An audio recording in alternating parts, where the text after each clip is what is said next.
erklären ungefähr? Geh Richtung Süd, geh Richtung Süd. Nochmal deutschen Leute.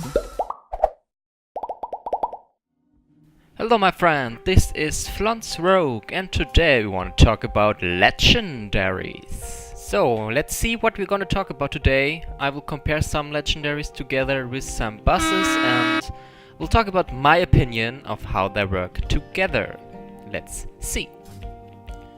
So here we have the top 10 list of legendaries and skills who compare together with full Tomb of Sargeras mythic items.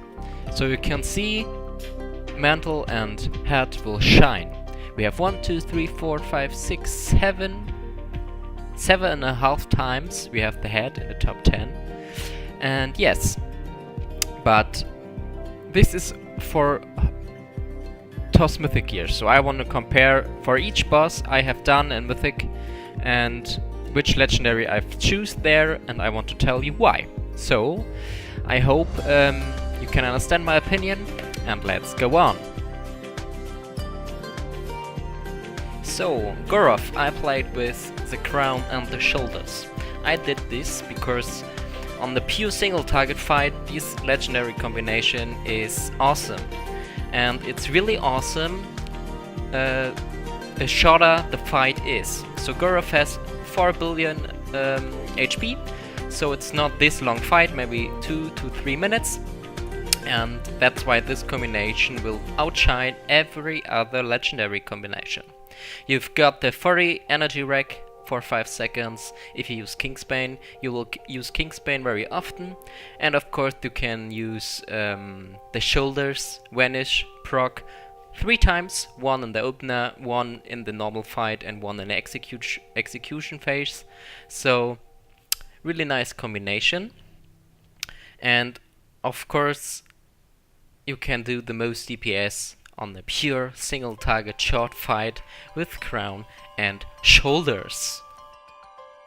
So at Demonic Inquisitions I play with shoulders and braces. Because we have 2 targets we can simulately burst down. So on the execute phase at 30% it will be a huge damage increase over all other legendaries because we have 2 targets. And of course the 30% map bleed and poison damage will stack up, because Demonic Inquisition both targets have the same health pool, so you can attack 2 targets on 1 health pool. That's why here the braces are so strong. Also for the little ads that are spawn, there's also a 30% phase, of course. You can fog into it, put some bleeds on the targets, and at 30% the damage will scale up. No other legendaries will help you there in this situation. Maybe boots is an opinion, it's an option, sorry, but the fight is not long enough, so boots can outshine the shoulders. That's why I choose this both in this fight. So for sisters I choose a very interesting combination. We played before 7.25. I played with boots and braces, just because the fight is so long. And it's maybe 10 or 11 minutes, I don't know, but it's a very long fight. And of course we could use shoulders more often. But we have a clear phase where we can use Vendetta more often. And of course the execution phase is more intense and of course longer. So the braces and the boots in combination with the Vendetta buff is a very, very huge damage increase. But of course you have to have the right gear for it. If you have very huge gear and make the fight shorter, of course shoulders and braces will outshine. But in a progress situation I recommend boots and braces. Just because the fight is longer, we can use more often Vendetta, and the execution phase will also be longer. Maybe some dudes died in your raid or what else. So this is a very good combination. I tried it on our first kill and it was quite good. So what is my opinion for the other bosses? I tried Desolate Host, and there I played at first also with boots and braces, just because it's a very good progress set for your rogue. But in the testing, I guess I will try it with shoulders and braces again, just because I want to burst down the main target we have very fast. So there is no huge add cleave. Of course we cleave adds, but we want to pull the lever and the HP should fall very fast. So that's why I will try it with shoulders and braces again. Yes, the next boss, Mistress. I only played Mistress in a heroic version, of course. I never tried it in Mythic, but of course I watched some movies and some clips for Mistress, and also look in the passes. The most rogues, of course, play with shoulders and boots or shoulders and braces. And I think this is the set we go. On a progress situation, at first play with shoulders and boots, because so there is a opportunity you can, or the possibility you can reach the 30% phase faster. And if you have settled your fight and you know what you have to do, and there is a kill in sight, you choose shoulders and braces, because the 30% phase braces will always be better than boots. There's also the way you can play with head and shoulders. Also, on a progress situation, you can play with head and shoulders. I'm not head and shoulders.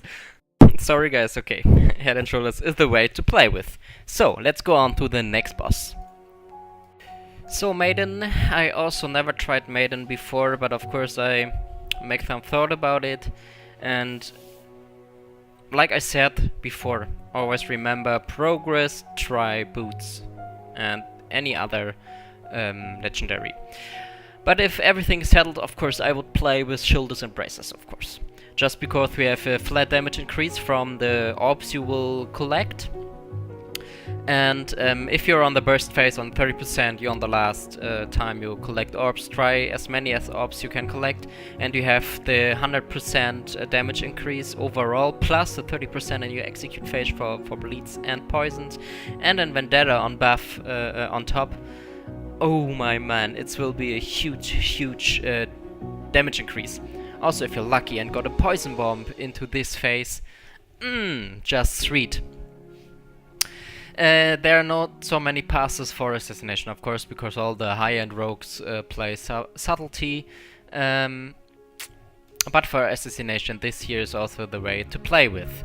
On my opinion, the crown will not so good here in this fight, because there's many movement and you have to time your Kingsbane, you have to delay sometimes, and overall you will lose the energy rack, of course. So the braces are flat. They always proc if you're on 30% phase, and you can use your shoulders if you're on the burst phase, and so on and so forth. But a little hint, maybe there's also the way to play with elaborate planning and a Singerate to burst down the shield faster. There's also a way I can look into it. There are some passes with the bleed spec, and they seems going very well. So if you're on this encounter right now, you can also play the bleed one. So now we come to Fallen Avatar, and this is the very interesting boss here in this raid, because assassination will outshine subtlety and of course outlaw. Nobody plays outlaw, but this is the fight where assassination can shine. We have two targets like Demonic Inquisition, but the fight is longer, so there's more space to use the 30% phase. And of course, there's not so much dodging and not so much ad focusing, so you can tunnel on the Fallen Avatar, and also you can burst down the Maiden's shield very easily with assassination. And yes, overall this is a very good fight for assassination. And this will be the first fight where I would play with elaborate planning and extinguate. And that's why I would play with boots and braces.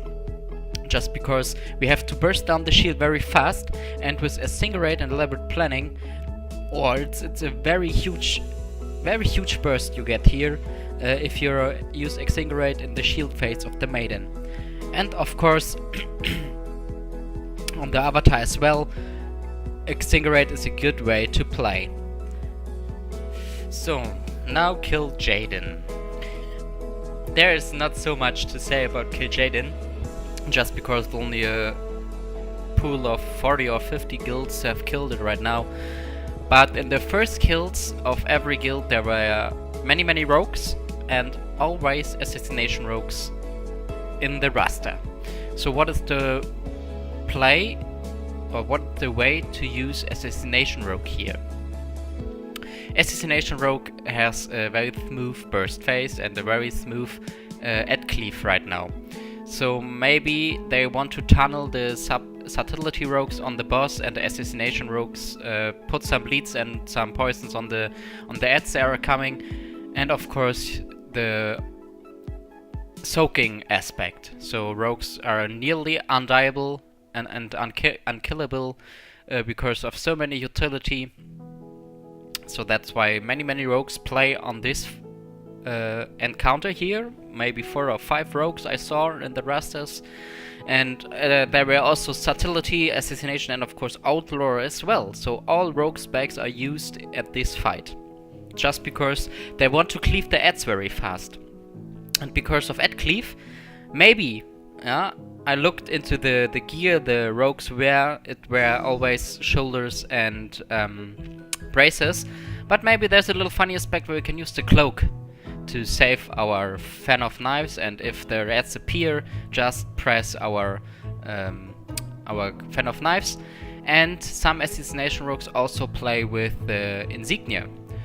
Also a hint that there will be a very huge impact on ad cleaving, so that's why some rogues play with cloak and insignia on this fight, assassination rogues of course. But there's nothing more I can say. I never tried Mythic Kiljaeden, I just look into the passes. But what I saw right now is that insignia is a big part of this fight, and the cloak. Interesting. So I hope I could help you a little bit with legendaries, and I hope you'll learn something new today, because this is always my goal, that I could tell you something new. And yes, I'm interested in some feedback and some comments here to be a better YouTuber for you and learn also something new. So, I hope you have a nice day, and see you next time. Bye bye.